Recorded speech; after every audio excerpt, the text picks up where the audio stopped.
This February, history will be made. Millions will watch as 80 years of unjust stigma is left in the past. A product that drove good people to the black market will be revealed as one that's creating a new global market.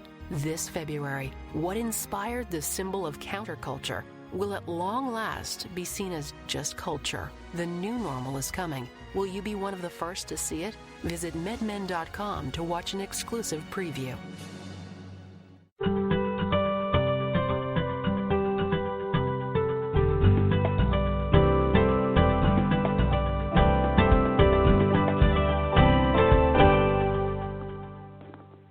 Welcome, everyone, to Creating a Family. Talk about adoption and infertility.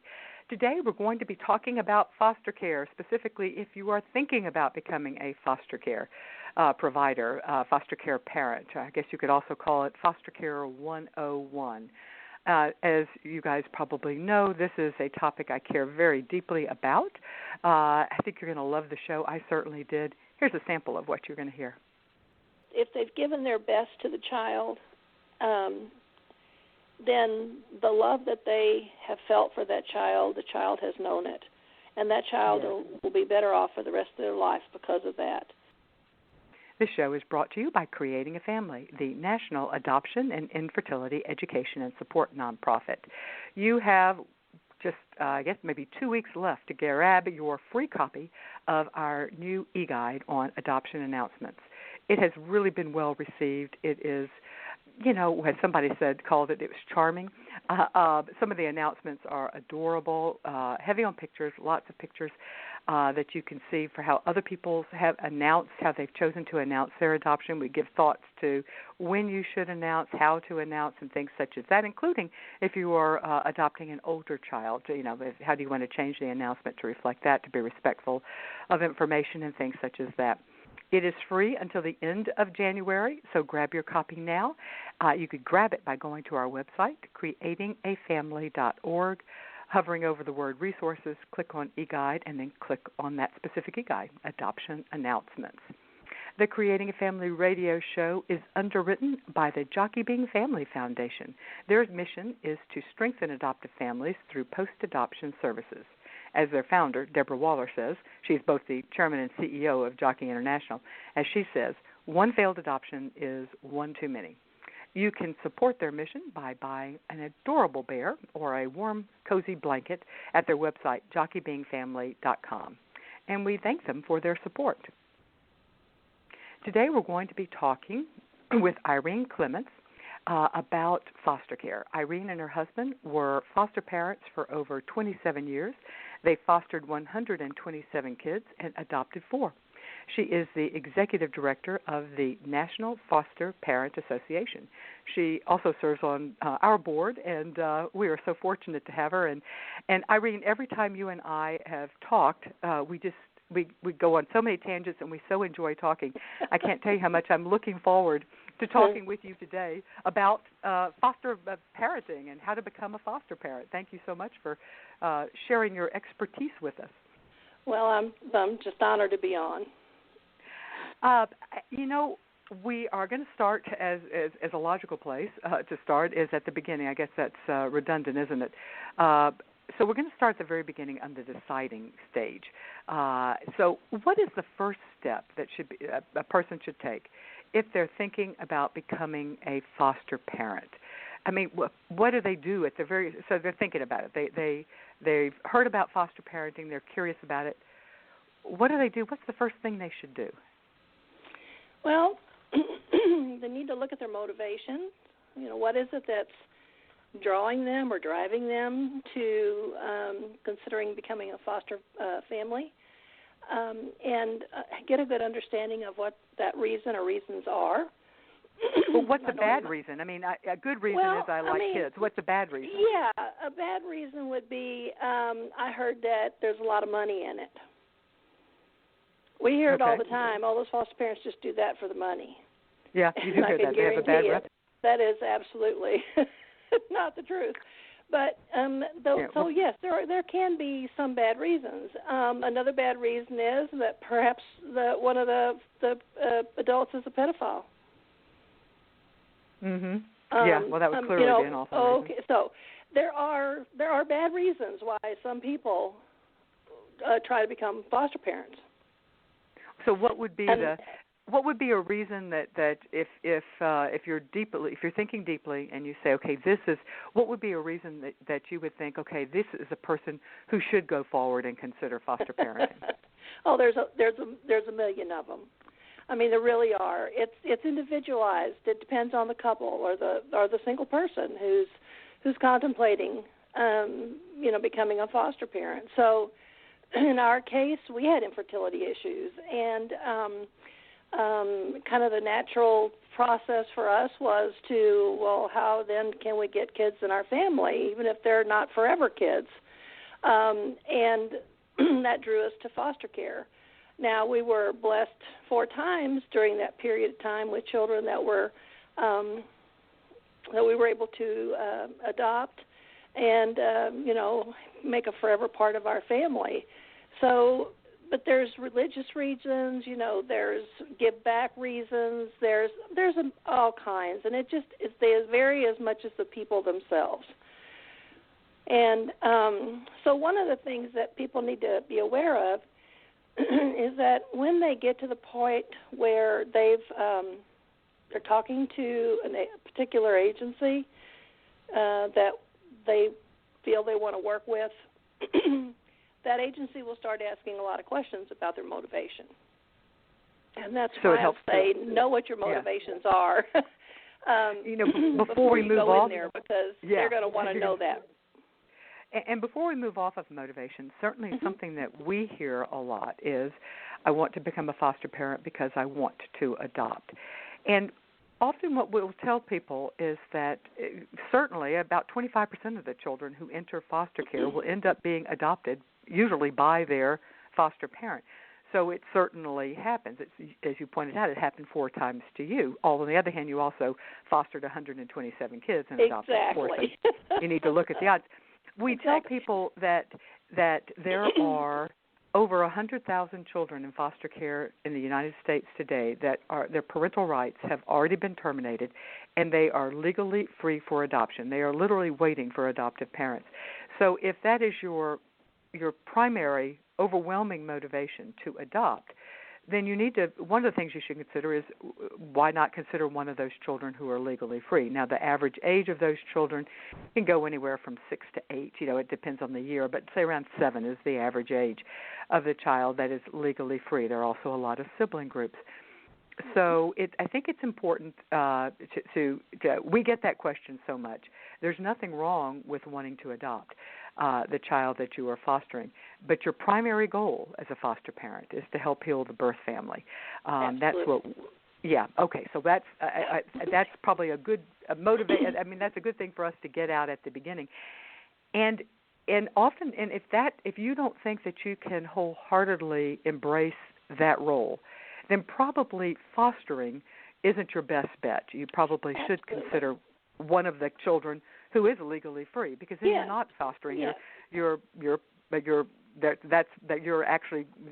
not guaranteed, of course, but you will be you're approaching it as an adoptive parent at that point. All right. Now let's talk about how to choose. You have 2 choices generally. It depends on the state. And we might as well get it out up there at the beginning that you're going to hear this a lot in this when Irene and I talk. It depends on the state. You're going to hear it so much you're going to rip your hair out because almost everything depends on the state. But in most states, you have a choice between working with the state foster care agency to become a foster parent or working with a private agency that has a contract with the state to place children in foster care. So what's the difference between using the state agency and a private agency to become a foster parent, and how do you decide which one to do? Well, both have bureaucracies, lots of paperwork, that sort of thing, because they follow the same rules, whether it's the state licensing the family or a private nonprofit licensing the family. The rules are the same. What differs sometimes is the staffing ratios. How many families does a staff person have to work with? How many children do they have to work with? and that sort of thing. So, depending on where you are, some states it's pretty much the state is the main provider. And as you said, in some states, the state may be the smallest provider, and they've contracted out the bulk of their foster care work. There are some states where metropolitan area may be an area where they've contracted everything out, but the rural areas of the state are still more state-run. So it behooves whoever's interested to really find out what are the rules in your particular state, where you live, because it could be different if you live in a big city than if you live out rural. But to find out those dynamics, and so you can make an informed decision. The other thing I always tell people who are interested is, do your homework. Don't just hear somebody say, "Oh, I like so-and-so agency," and call them and don't talk to anybody else. Talk to a variety of agencies that do this work, because they all have their own philosophy about why they're doing the work they're doing. They have their mission. Most of these are non-profit. Some are faith-based. Some are not. And they come with the mission that their board of directors has decided that this organization or this agency is going to live up to. And so if you visit with 2 or 3 or 4, one of them including the state, the county where you live, and have a list of questions prepared that are important to you. What do you want to know about how they operate? How often do they come to see you? How much support are they going to provide to you as a foster family? Or do they provide respite care on a regular basis? What is their policy to respond to phone calls, emails, and texts? Because sometimes you need help right away. And learn about them. And when you're asking these questions and they're talking to you about this, you can start to get the feel of kind of how that each of those agencies operates and lives out their mission. And then you can make an informed decision about who do you want to go to finally enter into the process of completing a full application and starting the home study or the home screening process. All of those are excellent questions that you need to see the differences between how often they visit, what type of services do they provide. Specifically, you mentioned respite care. Do they provide transportation for child to take the child to therapies? How much hand-holding they have, how much post-placement support, and ratio to caseworker to child. All of those things are valid questions. At Creating a Family, we have an e-guide on how to choose an adoption agency. And in that e-guide, we have a list of questions, or we have a section on how to choose a foster care agency. Well, that's awesome. And there's a list of questions there, so you can get to that by going to our website. It's free. So, I think it's not free. There's a very small charge. It's at creatingafamily.org. Hover over the word resource, click on e-guide, and it's how to choose an adoption agency. I think it is. It seems to me, from having talked with many, many, many people who are foster parents, that I think it's a fair statement that generally speaking, you will get better, for lack of a better word, I'm going to use customer service with a private agency. However, it may not be an option. Number one. Number two, because your county doesn't have a contract, or your state doesn't contract. And two, there are certain counties and states there which it depends on the type of child you feel best able to foster, and the county or the private agency, they may segregate which children they work with. So you may not have a choice from that standpoint as well. Exactly, and that's why it's important to get to know each of those agencies. They may serve primarily, teenagers. They may serve primarily children with primary medical needs. Exactly. You know, and so if they have kind of their niche, or they may serve children that have a therapeutic diagnoses. Right. And so there's going to be different expectations based on those populations of children of what those agencies are going to expect from their foster parents. There will be differences in the amount of training, pre-service as well as in-service training that they'll need on a regular basis in order to continue to improve their skills with these kids. And certainly, regardless of who the child is and what their circumstance, we know that every child who comes into care pretty much across the board has had more than a few traumatic experiences. And so we're having to learn about trauma and how do we parent children who experience trauma that we didn't see them experience, so we don't know what it was. So we don't know what might trigger their behaviors, and how do we figure those things out? So, again, I don't know what the questions are that you have in your guide, but certainly talking about some of those issues about, how do you best prepare us to meet the needs of the children that you would call us to join our family. Well, okay, here's the thought. Why wouldn't you get a license with both the private and the state agency and see which one places children matches you the quickest? Is that a possibility? Pretty much every state has a rule that you can only be licensed by one entity at a time. Mm-hmm. Yep.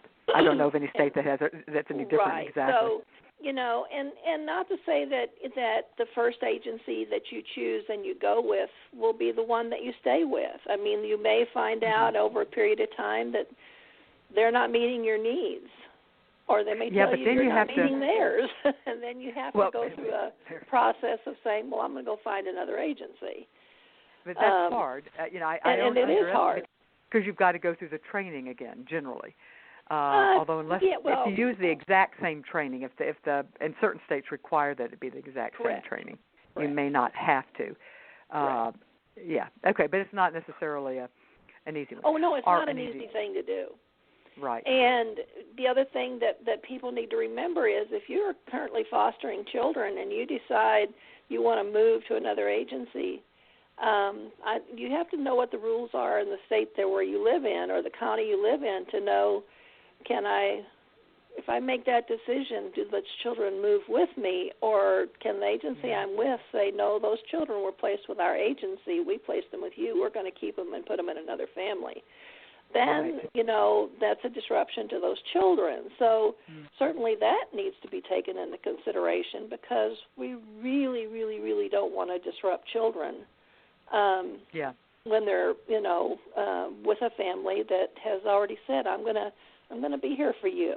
I'm going to work with you and your mom and your dad, grandma, whoever it all is, to help your family get back together again. So we all know the fewer moves for these children, by far the better off it is for these kids. So bottom line, make the decision carefully. Absolutely. Take some time, do due diligence, do your homework. All right, well, now let's move to the home study process. So that's the next step because we've now decided on an agency. And we've alluded to, and I was so glad you brought it up, as an education-based organization, of course, it would be something that I am so glad you brought up, and that is what type of training, education is required of foster parents? Again, depends on where you live. The pre-service training can vary from anywhere from 10 hours before you are qualified in the eyes of that state to be a foster parent to 45 hours of training before you qualify to be a foster parent. So it depends on what the state has decided are the standards that have to be met within their state. So your agency will put you through all these trainings. They'll offer them hopefully when you can get to them. And during that process, you will have your home study get started. Many places, they'll do some of the training for a couple of weeks, kind of get to know you, see how you're doing in the group training and that kind of thing, and then they'll start the home study process. Because they want to get a feel for you, they want you to get a feel for them, so that sometime in that first few weeks there might be some opportunity to say, we really don't know if you'll fit in with us based on how you responded to our training or the answers you've given to our questions or something like that. Or they'll come and say, we're just so excited that you're here. You're just doing a great job during the training and that sort of thing. And you as the prospective foster parent, though, certainly have a responsibility to be looking at that agency in the same way they're looking at you to say, you know what, I'm just not real comfortable with this. I'm thinking maybe this isn't going to be the agency for me. So there's this mutual time to kind of look at each other. And then once that home study starts, then we're in for earnest, and a lot of investment is made by the agency, staff time, to learn about you and your family and all the dynamics that influence your day-to-day life and how those things would influence and affect another child or children who would join your family through foster care. So, and the home study involves visits. It involves interviews, but with if you're married with both partners, together and separate usually, and there are background with all checks the kids, that have to be run. If you have other children, the children will be, unless they're very young. And the kids would have those same types of interviews. You have to have references, non-related. Most states, they check your finances to make sure that you can afford to incorporate additional child or children into your family with the reimbursement that's available in that state without creating a major hardship on your family. So let's stop there. Let's stop there and talk about that. So, how do you have to be rich to be a foster parent? No, not at all. But you need to be able to meet your needs. So you need to be able to afford. You can't be relying exclusively on the foster subsidy that would be coming in order to be meeting your monthly. Correct. You have to be able to prove. Yes, you've got to prove out to them how you're living now, and you're making it, and that the reimbursement that comes in for your care of the children can be used for that child's needs. Now, that's not to say if you got a $500 check comes in, you have to run out and spend $500 on the child. That's not what it means. It means that, part of that goes to your house, your rent or your house payment, your home insurance, towards gas to get the kids back and forth to all their school activities and therapy sessions, visits to family. Many states now require the foster parents to do that transportation. Some agencies have a separate reimbursement for that. Others don't. Again, depends on where you're at. But it covers clothing, school supplies, specific therapies, things like that. That it covers that as well, unless it's covered under. Medicaid covers the medical and behavioral health needs. Although I know of foster parents who want the child to be receiving a specific type of therapy, or I know of another foster parent that wanted the child in private school because they had it was a school for learning disabilities, and the child, she felt like, would thrive there, and so she used the subsidy for, but Absolutely. She had to get permission to do that. Yes, and she can do that if she can still meet all the rest of the needs of the child without harming her family. Right, and she was able to, so that's how she Right. used it. Right. Do you have to own your own home? No. Can you live in You an can apartment? rent. You can live in an apartment. You can live in a mobile home. You have to be able to meet the standards for the state, and that those are usually called minimum standards. And they'll determine how many people children can have in a bedroom, how much square footage does each child have to have. They'll say children under 5 can share a room, boy and girl, but after that they can't. So all of those things get hashed out in the home study to see how much space do you have. If you have children of your own, where do they sleep? Where are you planning on putting the foster children? That can determine sometimes if you can take boys or girls, or if you have room for both.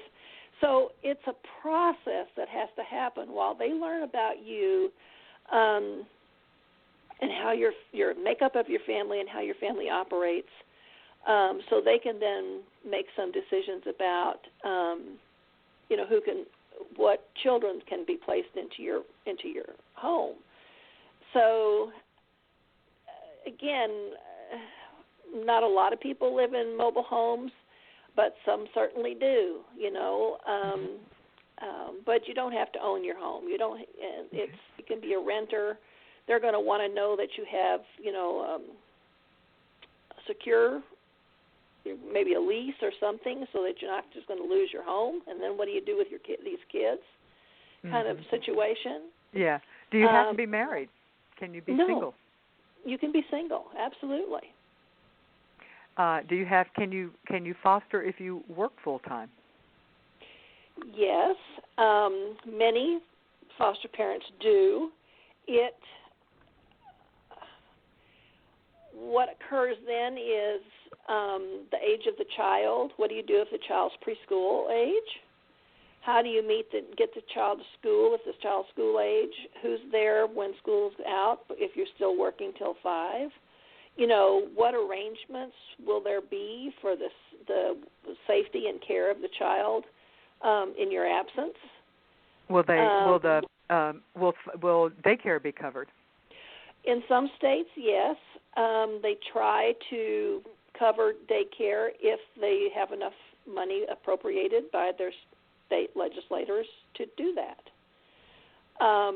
And so sometimes they do and sometimes they don't. Sometimes they'll run out before the end of the fiscal year, depending on how many children they've placed that need that. Again, that's one of those questions that needs to be on the list that you ask about when you have working parents, because there's got to be solutions to those things. And those have to be documented solutions. Right. That you've got to be able to prove out what your plan is, who those people would be to support that plan, and that sort of thing.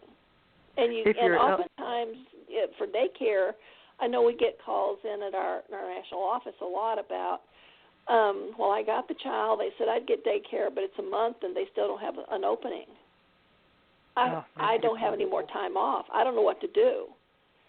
So you have to be flexible and figure out, what am I going to do if there isn't daycare for a week or 2 or 3, or it takes them that long to get the paperwork done to even get the child in.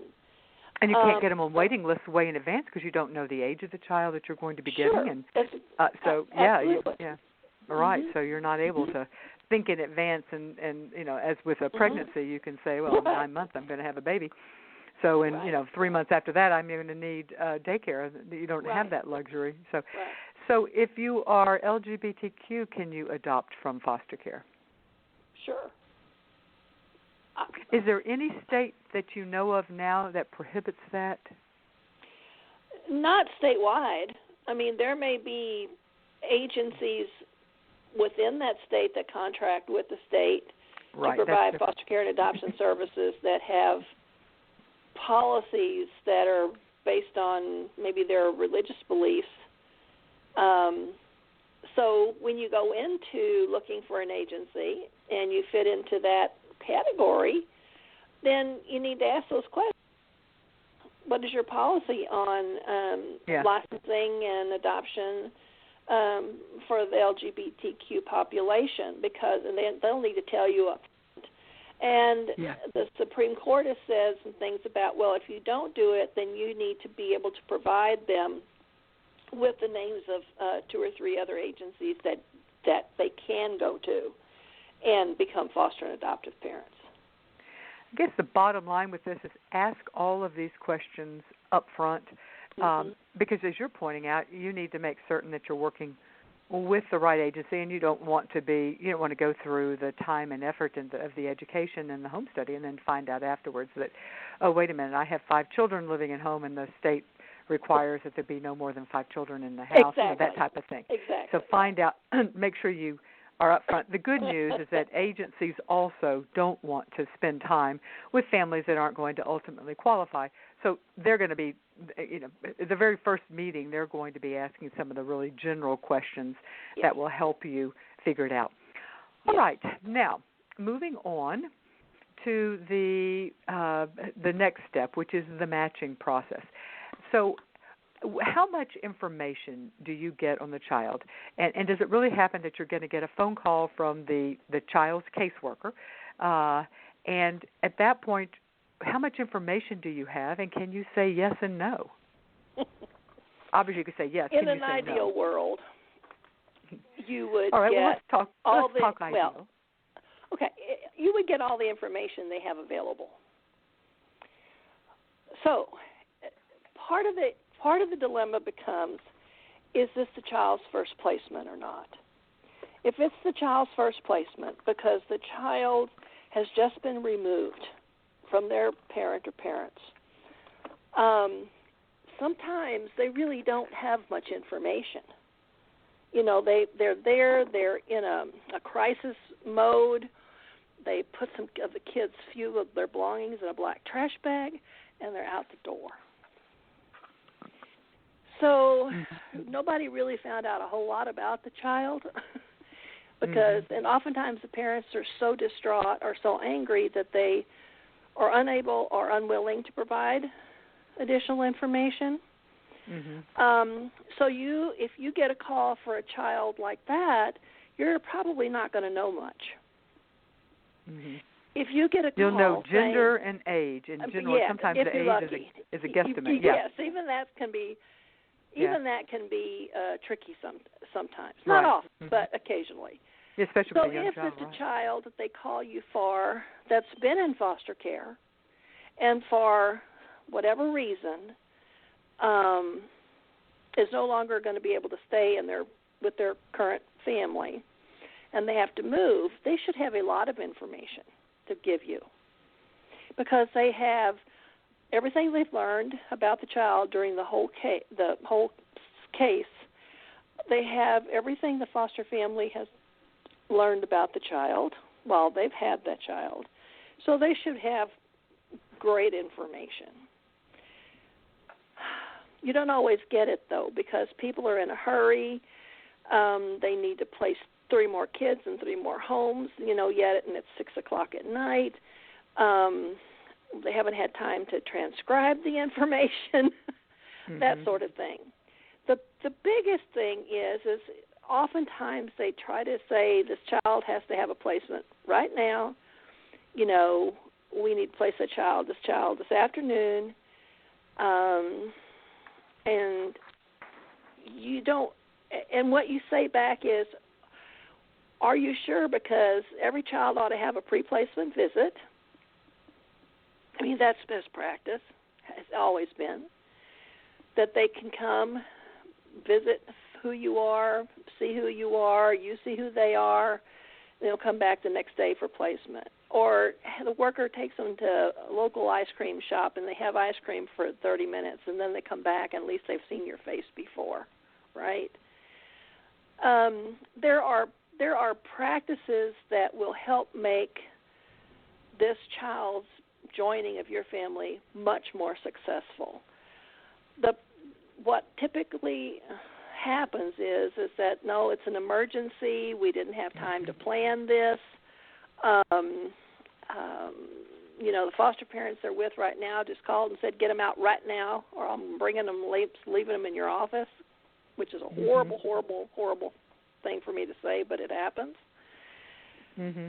And so you get a child that's unprepared for the move, who's scared to death, and you don't have much information. So requesting and then demanding information up front and immediately as quickly as possible when you say yes. The other thing is if they call and say, well, Mrs. Jones, we really need to bring this child right now. We know you have an empty spot that this child will fit in. And Mrs. Jones says, I think I need to call my husband, talk to him a little bit about it. And they'll say, well, can you get him in 5 minutes? Mm-hmm. They put pressure on you because there are not enough foster homes. Mm-hmm. So that's the bottom line. There aren't enough they're foster homes. desperate to place with those families who have an opening. And that's a terrible way to place children. We should be looking at who this child is, who this family is, what are this family's strong points, what does this child need, and let's match them up, But that's a luxury this system across this country does not have now because we have too few families opening their homes to these kids. Yeah. Yeah, and so the reality is so very often we hear it over and over. It is you're getting a call. It is an emergency. There's urgency behind it, and they need a place to put the child. And all of your intents, which are to let us make this a reasoned decision. Let's do this gradually. Let's make this in the best interest of the child. Mm-hmm. And let me get as much information so that I know that this will be a long-term placement, a good fit for our family. All of those go out the window, and so it's something that I think it behooves us to think about, or to at least go in without the Pollyanna expectation, and then perhaps we will be less disappointed when that happens. But there is, okay, let's say that you do get the emergency call, which, as you've said, is more typical than not. So the next day, what do you do then to start trying to get information? We're going to talk in a minute about what to do with the child, how to incorporate and help this child transition. But how do you create a sense of urgency with your caseworker to get as much information after the child is already placed with you so that you can better meet this child's needs? Well, that's the thing. If this is a new placement, then the placement's probably being made by an investigator. So they don't follow that child once the child's been placed in a foster home. Typically, another type of worker gets assigned. Usually a caseworker at that point. Yeah, and so then they don't know who that's going to be yet. And so you can call and say, well, we haven't assigned a worker yet. But somebody has to know something enough to talk to me about this child. Well, no, we don't even have, if you don't have a worker, you have to wait. And 2 weeks later, they just still don't have a worker. So, again, it going up the chain of command, knowing that you can find out, call whoever agency it is and say, let me speak to the supervisor of the unit that this child is going to be in. If you don't get satisfaction there, let me speak to the person, the supervisor is a supervisor, because I have to have information. I want to do a good job with this child. My family wants this child to be successful. I need to have information, and I need it now. Try to treat them as respectful as you can, because you want to be treated with respect too. So sometimes it's really hard to not get angry and say the system is broken, don't they really care about this child? When most of the time they're really doing the best they can, but they've got so much staff turnover too that they don't even have a worker to assign. We have, at Creating a Family, we have a resource called How to Get Your Caseworkers Attention in Foster Care. And it has been immensely popular, which is kind of a sad statement.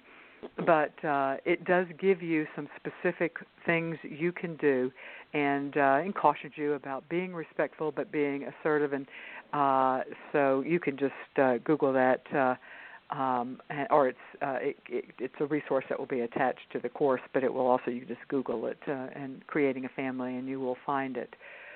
All right, can you specify age and gender, and can you specify the degree of special need or behavioral issues that you think you can handle? Is that something you can specify? Yeah, I mean, they're going to ask you all of those things. And they might even give you forms to fill out, that you check off, this I think what we can do, and this we're scared of, There are certainly always opportunities for growth. So what I've learned over the years, though, is that even though you've kind of set down these parameters of age ranges and needs of the child may have, that sort of thing, and they agree to that in the home study, that sometimes you'll get the home study back and it'll still say on your license 0 to 18. Yeah. And they'll say, "Oh yeah, but we know, we've talked about it and we understand this is their preference." Well, then the thing that kicks in is there's not enough foster homes. You've got a place to put somebody, and they start looking, and this is another thing I hate, but the kind of like 3 hots and a cot. You got a place. Not if it's the right place, not if it's going to meet the child's needs the best, but you have a place for that child. So what we're doing at the National Foster Parent Association is always trying to tell people, because we hear, and I said it a while ago, and I almost choked when I did, that we put kids in homes. We don't.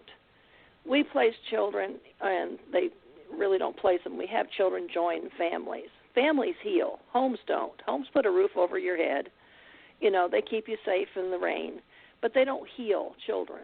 It's the family dynamic, those parents and those other children in that home, that work the magic. And somehow we have to keep reminding the people that we work with, the agencies that we work with, the people who make the decisions on the state and federal level, that's where the rubber hits the road. That's where the most healing goes on. Mm-hmm. And to put more emphasis on the family. So in order to do that, we have to not only pay attention to who the mom and the dad is, or the mom or the dad is, but who are their children? What are their needs? How do they feel about this? How is this affecting them? On a regular basis. So every time a worker comes out and talks to the child that's in foster care in the home, they need to be talking to the other kids too, because they have to know that everybody's still well. We're still healthy here. Mm-hmm. In an ideal world, that is what happens. Okay, so you do have the ability to request age and gender, but the bottom line is, and I appreciate that you're giving us a cautionary a warning that although you may specify it, don't be surprised if you get requests that exceed what you were first comfortable with. Right. And sometimes it could be that it's an area for growth for you, and you will be surprised. And sometimes it won't, but that's just the reality of what we're facing. Mm-hmm. All right, now let's talk about the what we all hate to talk about, or what my mother anyway told me I shouldn't be talking about, and that was money. All right, foster parent subsidies. You said at the beginning that if you're going in thinking you're going to get rich, think again. On the other hand, their foster parents are given subsidies. How much, and is this something that you negotiate, or is this a set in stone by the state? How do you figure all this out, and does it depend somewhat on the child? Kind of all of the above, to be honest. Each state, again, through their state legislatures, establish a rate or rates of reimbursement that they can provide on a daily basis for each child that comes into care. In some states, they look at the age of the child, and they'll say, okay, if the child's under 3, we know they're going to have more money, need to spend more money on diapers, so we're going to increase the daily rate a little bit. In some states, they'll say, well, once they get to be 12, 13, their clothes are more expensive, they have more opinions about what they wear, they want to look, dress like their peers at school, so it's going to cost a little more. So we're going to increase that rate per day for that population. So states look at it very different. They look at it that way. Then they can look at it in the needs of the child. So if this is what's considered a child with basic needs, there's a rate. If it's a child, let's say with primary medical needs, there would be a higher rate because the requirements for the family would be more stringent, more one-on-one time, much more close supervision. Perhaps, and sometimes you may have a child that needs to be suctioned 24 hours a day every 20 minutes or something like that. So there are rates for that. It may be that the child has therapeutic needs, has a mental health diagnosis, or has some severe behavioral issues that would fit into a treatment level of care. So there would be a higher rate for those kids.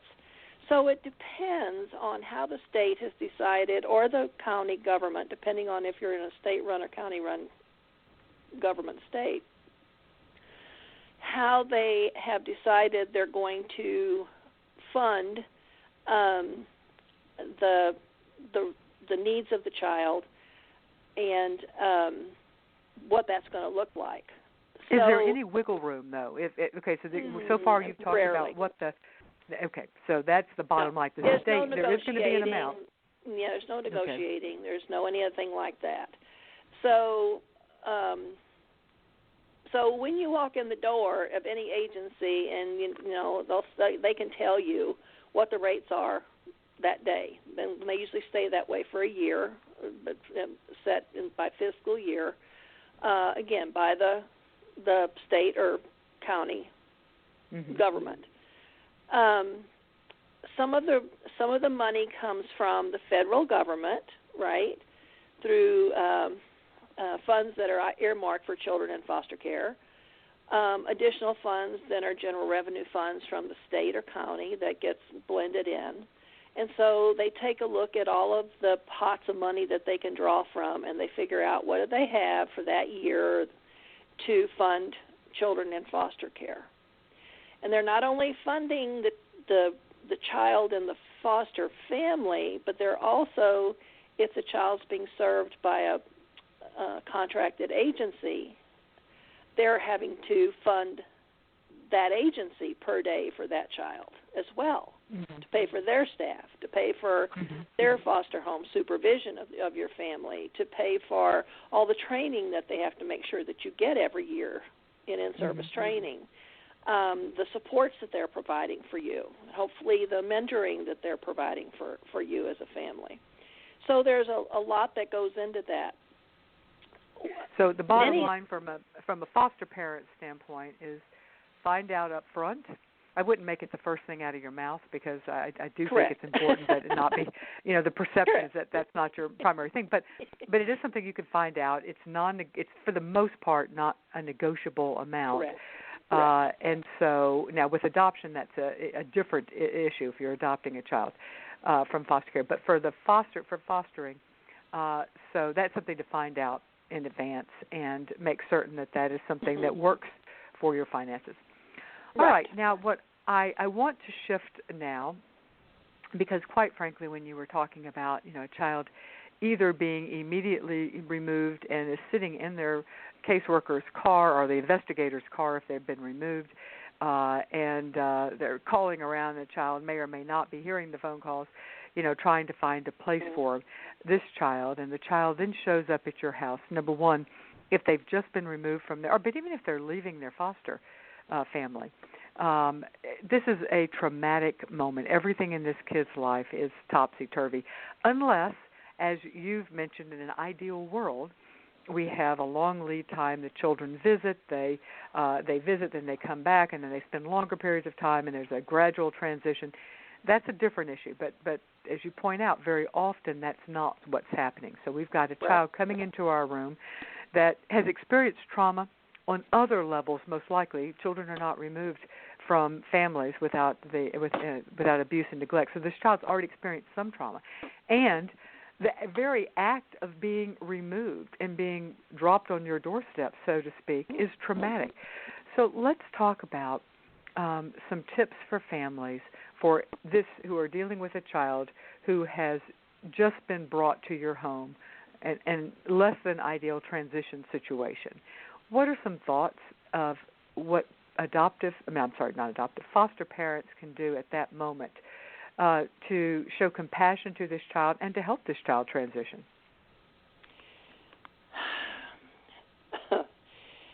Well, some of it depends on the age of the child, of course. But, when you enter that front door and you meet the child for the first time, you don't get all excited and happy and say, "Oh, I'm so glad you're here," because that child's not glad they're there. Mm-hmm. They don't know you from Adam. They're scared of you. And so it's how do you approach them in a very kind, loving manner, maybe touch them on the shoulder, pat them on the head, not some big, huge hug, or, because that's not where they're at. Some don't want to be touched. So you have to kind of take your cues from watching their body language and certainly their eyes. And just say,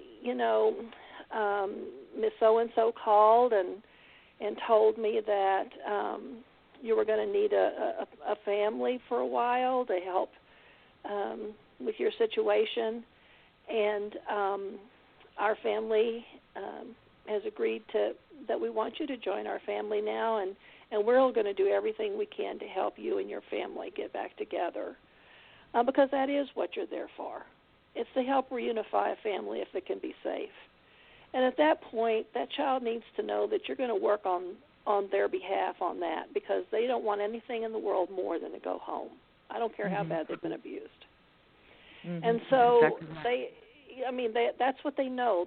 Those are the people that they know that they love, that they believe love them, regardless of how they've shown that love sometimes. So it's acknowledging that this isn't a good thing for anybody. You know that, but you're there to help them as much as you can to get through it.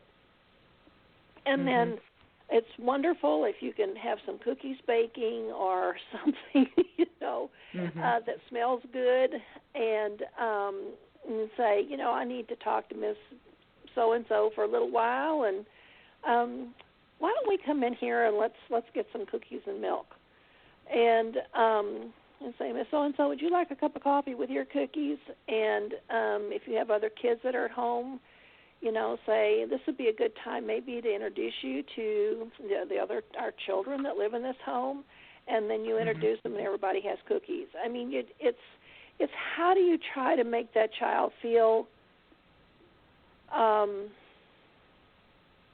welcomed, but not that, oh, boy, now I got you into your hours, kind of a feeling, because that's what they don't want. I mean, they're going to fight you on that. And so to reinforce that, we know that Miss So-and-so wants you to stay here for a while, and we're happy, and we're going to learn more about each other, and I hope to be able to meet your parents soon. And maybe we can start, working towards figuring out a way for you to be able to go home, that it'd be safe for you to go home. Being honest with these kids is really important, and that is being honest with them, because that is always the goal, until it gets far enough in the case where the parents maybe have made it evident that it's not their goal, and then the dialogue starts to change when the caseworkers and the therapist say it's time to start changing the dialogue. If don't there's hit another the kids child, up. Pardon me? I was going to say, don't hit the kids up with the family rules the very first thing. Oh, in our house, no. we do. No. I mean, that's just. It's not. We're already overwhelmed walking in the door. We don't if need you've to got have, got another child about the same age or a little older, whatever, and say, Johnny's going to go show you where you're going to sleep. Is that okay with you? And let Johnny do it. And then you can tell Johnny, when y'all get done looking at the bedroom, why don't you bring the big old bucket of Legos in here and let's play Legos. And then Johnny come bring that big old bucket in and dump it on the floor, and everybody plays some Legos for a while. Mm-hmm. So that the child can start to feel like they may fit in, that he doesn't need to be afraid. For older kids, they might start testing the waters a little bit quicker about, can I use the phone? How often can I use the phone? Because they want to communicate with whoever they've been, right? And so you have to look at that a little bit different and say, well, we're going to talk about some of how we operate around here as a family, and we'll get to that in a little while or tomorrow morning or whatever. So for right now, let's just kind of get to know each other a little bit, if that's okay with you. And usually it'll be fine with them. And most kids are coming with cell phones if they're older. And they don't have to be... they're older, many of them will have them. Those that don't, they're going to want to know, how am I going to communicate with my family, my friends, my kids at school that I may not be going to see anymore. They're going to want to know, where am I going to go to school? Am I going to get to go back to my school? That's a question that needs to be answered right away with the caseworker or whoever is placing the child, because you're going to have to know that the next day or the day after, because you have to enroll the child within 3 days. So, is this child going to have to change schools, or is the federal law that says kids get to stay in their own school? The school districts and the state have to figure out how to get the kids back and forth. So there's a lot of planning that has to go on, and particularly for school-age kids. Yeah. All right. We've talked about a number of times. In fact, one of the things you suggest we talk to a child, we say to the child, is that we're going to do everything we can to help you and your parents get back together. So let's talk some about working with birth parents. What is expected of foster parents in working with birth parents? Will they be one-on-one actually working with the foster parent? with the birth parents, or is the caseworkers work with the birth parents and the foster parents work with the child? It can be any of those things depending on where you're at. So ideally, you would have opportunities over a period of time to meet the parents, let's say at the visits. You're facilitating transportation, the child to wherever the visit's going to be. The visit's probably not going to be in your home. It may be at an office somewhere, or a McDonald's, or wherever that it's been decided for the visit. And then you get to, introduce yourself and start to let that parent know who you are. You're not there to take their child away from them, that you want to help them. And then let that relationship build. And then it's up to the service planning team and the people that work with that family and with the child and with you, of course, about what the next steps are. What are those next steps? Where can those next steps be? The caseworkers will know, do we feel like these people are safe? Will they try to hurt you or not? The thing that gets in the way with a lot of relationships nowadays is that so many of the birth parents are drug involved. And, if they're actively using, sometimes they have some pretty erratic behavior, and that gets in the way of really effectively being able to work with them. But you take the direction from the caseworker who, is responsible for them and their progress and their service plan to get direction on how much or how little interaction you can have. You'll have some parents that you'll soon know once you've been around them a little bit. They don't have a clue how to be a parent. And then if you learn more about them, they had a horrible, horrible beginning. They didn't have parenting. And so what you wind up doing is sometimes literally teaching them how to be a parent by parenting You're them. modeling. Mm-hmm. Absolutely. And co-parenting in the sense that you're modeling for them. You are. You absolutely are. Right. And how much that's a wonderful thing to be able to help these parents. Mhm. How much, and obviously this is somewhat age dependent, how much are children told about why they are in foster care? So how much should you had said be totally honest, but what if it involves drugs? What if it involves incarceration or things such as that? Oh, they're going to know, believe me. Yeah, exactly. I mean, it's got to be bad before children are removed. So this isn't occasional drug use. This is something severe. It's cooking meth, or it's using and selling. Or like you say, it could be that they are incarcerated, or one parent is, and the other parent is incapable of meeting the needs of the children because of their own drug abuse. Each case is different. So the children know. I mean, they've been through the crisis and the trauma. Exactly. And, the 5-year-old has been raising the 1 and the 2-year-old. No surprise to that child. Those are the kids that are hard to parent when they come into a foster family because they're used to being the parent already. Mm-hmm. And so you have to approach those kids in a different way. That's why in-service training becomes so important for everybody who gets licensed to be a foster parent, is because you never know it all. I mean, there are learning opportunities every time you turn around because kids come in with different needs. Exactly. I mean, you just mentioned one, parent-fied children who have young children who have had the role of a parent and are not used to and may well not want to relinquish that role. It's part of their identity and also part of their responsibility. So, there's lots of opportunity for growth. Well, that actually leads us into the next section, which is, how the actual parenting part of foster parenting.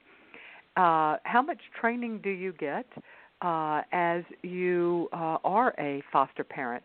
How much support are you getting, or how much should you expect to get from the agency? Let's say you are experiencing behavioral issues that your techniques, what's worked for you in the past, are not working to help this child. So, what should you expect, and how do you get the help? How much should you expect as well? You should expect your agency to find the support that you need. So if it's a specific topic, a training course that they know of or something like that they can get that for you. If it's mentoring from another foster parent who's been really successful with some children like you're parenting right now that you can't seem to get across to, then find that foster parent to be your mentor. Expect them to answer their phone or their respond to texts within reasonable amounts of time. And that's and for a busy caseworker, that might be within a day, but never, more than that. And that when you tell them what you need and why, that they come up with a solution, that they're able to find some way to help you. The training or education that comes with being a foster parent, again, varies by state and county. And so in some states, I think there's still 1 or 2 that only require like 6 hours of training a year to remain a foster parent. There's other states that require at least 30, for each parent in the family. And so it depends on, again, where you live. Sometimes it depends on the type of children that you foster. In my state, if I'm only going to have basic care kids in my home, then a couple only has to have 20 hours of training a year. But if I'm going to have children that have any kind of behavioral issues or have had trauma and are considered more than a basic care need, which for me every child who comes into care fits that description, then I've got to have 30 hours of training for each adult in my family. So the trick with that is looking at the topics that are available. Some will be mandatory that the state says every year you've got to have some training on this and this and this and this. Others are flexible hours, and it's what is it that you need? What have you decided or identified within your family that you need to know more about? And that your usually, expectation should be that your agency that comes from when you feel inadequate. Okay. Absolutely. With the child, right? And you're like, oh my God, what right, am I your doing? Agency. And so you go to them and you say, I'm really feeling inadequate here. I am not doing my best for this child because I don't know how. I need you to find somebody to help me figure that out. Exactly, and that's what job. you can exactly, and that's what you can expect from your agency. A couple of just kind of a practical question, and I'm going to ask it two different ways. Can foster parents take their foster children on vacation? Is one way to ask it, and then the other way is, are they expected to? What if the vacation is too expensive and they can't afford it? Or so how do vacations work with foster children? Well, yeah. So the used to be, if a foster family went on vacation and didn't take their foster kids, shame on them.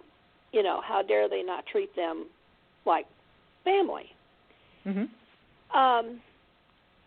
There's a sort of a little caveat to that now, because we really weren't paying close attention to the bio and adopted kids in that family before. We were, looking at the family as a unit, and again did a really poor job of assessing just how healthy are the family's children in this whole thing over a period of time.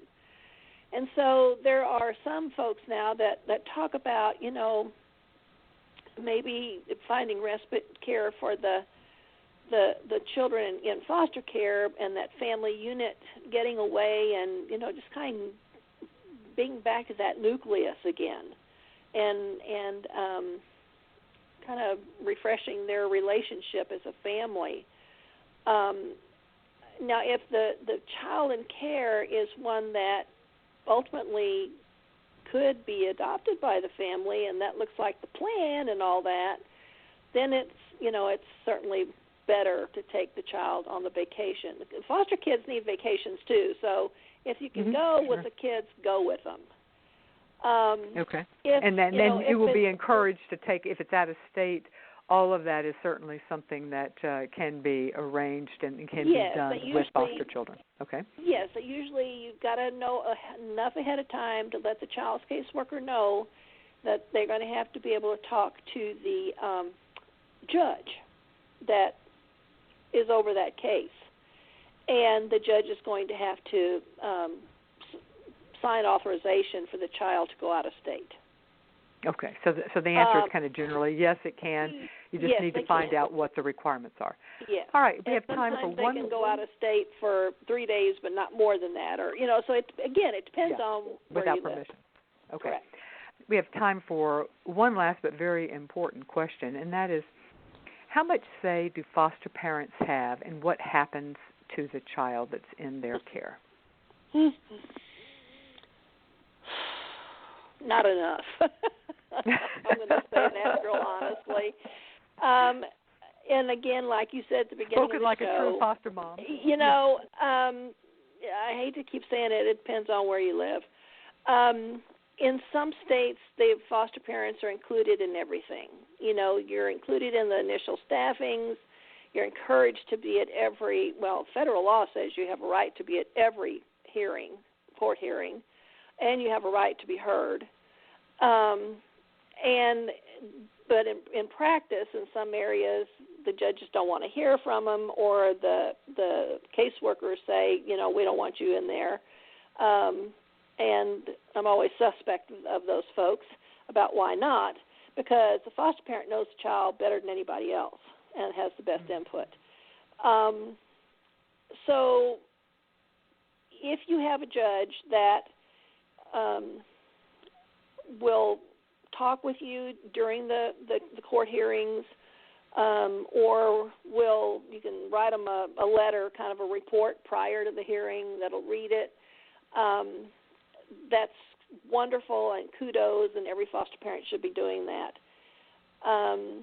There have been many times when I was in court and the judge would ask a question and the caseworker would answer, and it'd be a bald-faced lie or a half-truth. And, I'd raise my hand and wave it, and the judge say, yes, Ms. Clements, you have a comment on that? Well, yes, sir. Let me look at my notes here, and I always kept notes of everything, and I'd say, well, actually, sir, on that date, this is what happened, this is what was reported, this is this, and then the judge will say, well, thank you so much, and then look at the caseworker and said, so why did you just tell me that? Well, I don't know, Judge, maybe I got it mixed up with another case. I mean, for real. So it's important to be involved as you can be. And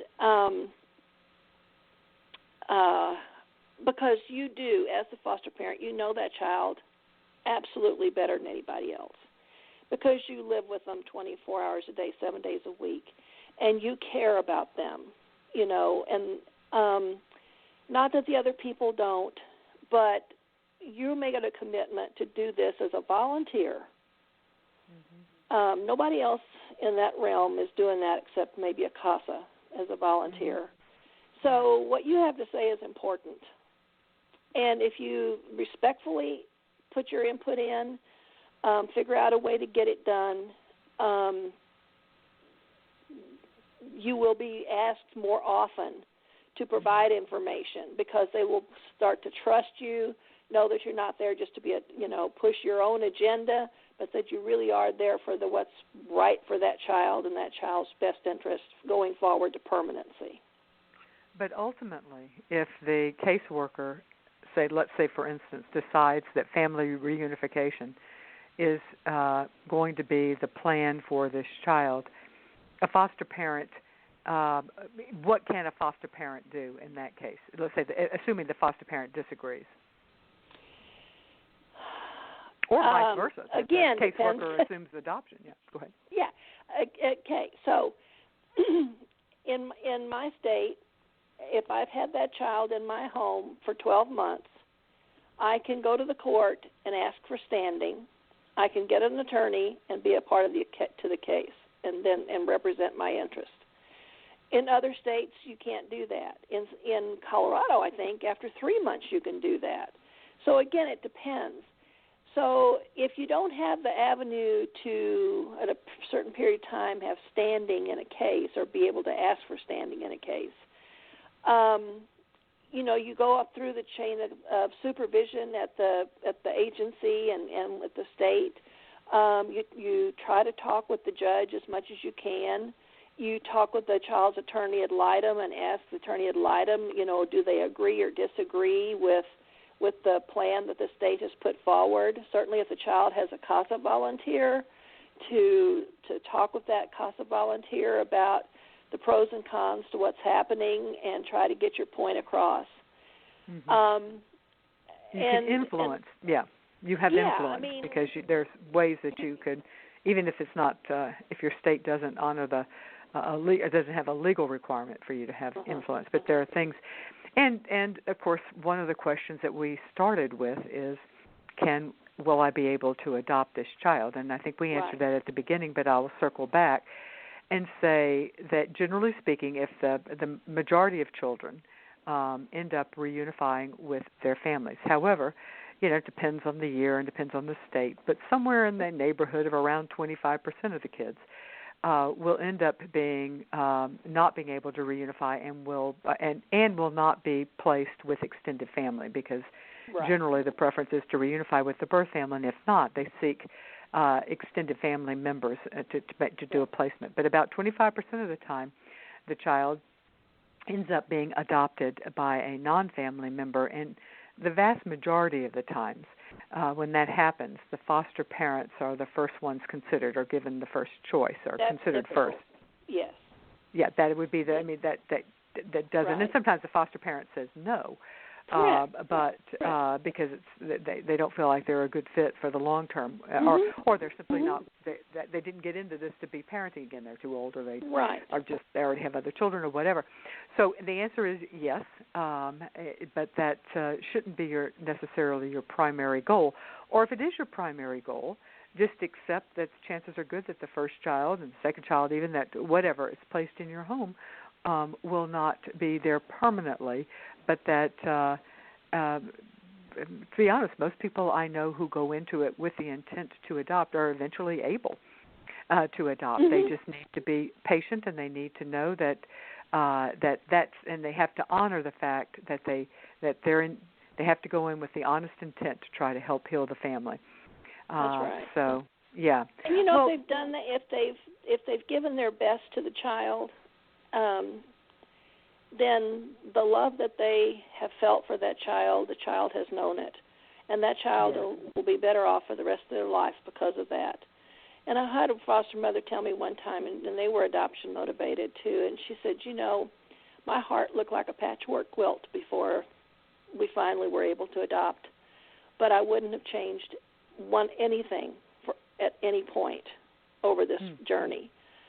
And I think that's important for people to understand that for every child you embrace, that you're planting seeds in that child that you may never see come to fruition, but they will eventually.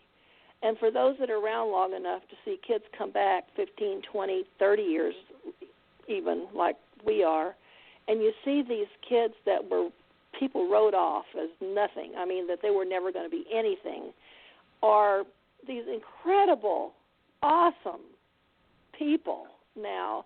And they'll say to you, do you remember when you said so-and-so to me? That changed my life. Whoa. It's 20 years later. So fostering is absolutely the most wonderful thing I think that any human being can do for a child. Knowing full well that you're going to have a broken heart over and over and over during the process. But the difference you make for that child is worth it. Yeah, because you're the adult, and your heart can break, and it will heal. Yes, it will. But this child may not heal without your help. Right. So that's exactly right. Yeah. What a perfect Irene Clements. Thank you so much for talking with us today about foster care and what people need to think about if they're considering becoming a foster parent. I so appreciate it. You're very welcome. This show, as well as all the resources provided by Creating a Family, could not happen and would not happen without the generous support of our partners who believe in our mission of providing unbiased education and support to those struggling to create a family. Some of our partners include Children's House International. They are a nonprofit, Hague-accredited international adoption agency with programs in 13 countries. They provide full service, including home studies in the states of Florida, Louisiana, Massachusetts, Texas, Utah, and Washington State. And they place children with any U.S.-approved family worldwide. For those of you who want more information on the National Association for National Foster Parent Association, I have that in my head and was messing it up. National Foster Parent Association, a great organization of which Irene Clements, our guest today, is the executive director. You can find it on their website, which is nfpaonline.org. It seems a little hard, but it stands for National Foster Parent Association, so nfpaonline.org. Thanks so much for joining us today, and I will see you next week. Now at the Home Depot, save up to 35% off appliance special buys, like the Samsung stainless steel side-by-side refrigerator, just $9.98. You save $300. It's big enough to hold 25 bags of groceries. Unload those, and if that makes you thirsty, you'll really love the external ice maker and water dispenser. Today is the day for doing. Spring Black Friday savings now at the Home Depot. More saving, more doing. U.S. only while supplies last. See store for details. Valid through April 17th. Let's say you just bought a house. Bad news is, you're one step closer to becoming your parents. You'll proudly mow the lawn. Ask if anybody noticed you mowed the lawn. Tell people to stay off the lawn. Compare it to your neighbor's lawn. And complain about having to mow the lawn again. Good news is, it's easy to bundle home and auto through Progressive and save on your car insurance, which, of course, will go right into the lawn. Progressive Casualty Insurance Company, affiliates, and other insurers. Discount not available in all states or situations.